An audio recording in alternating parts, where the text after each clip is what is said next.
اور جہاں پہ آپ دیکھیں گے دو زیر تو آپ وہاں پہ یہ کہیں گے یہ جو اسم ہے مجرور کی حالت میں ہے. آن ساؤنڈ ہوگی تو آپ کو پتہ چلنا چاہیے قرآن کے اندر حالت رفع میں ہے مرفوع کی حالت میں. مسلمین تو آپ کو پتہ چلنا چاہیے کہ منصوب یا مجرور کی حالت میں.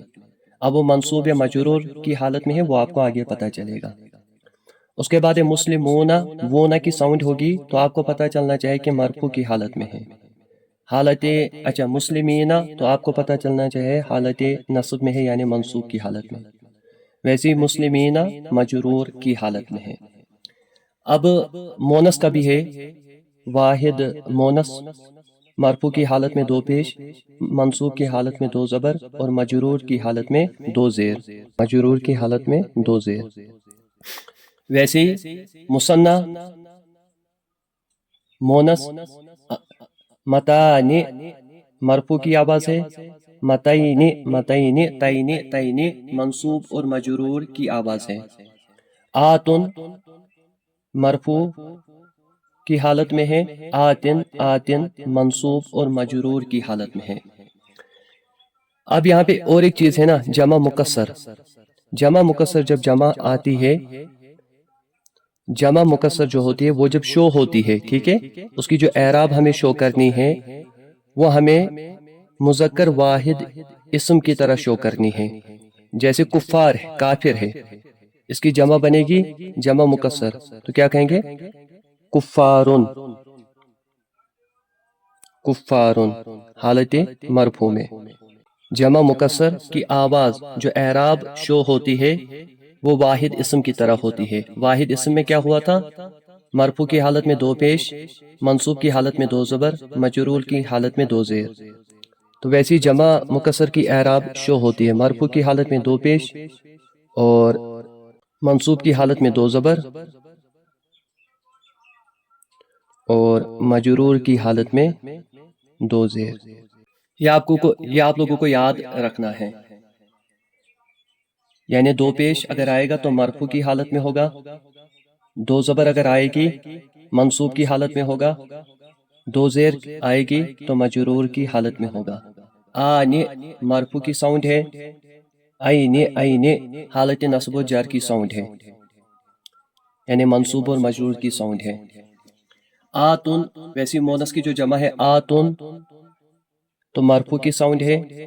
آتن منصوب اور مجرور کی ساؤنڈ ہے.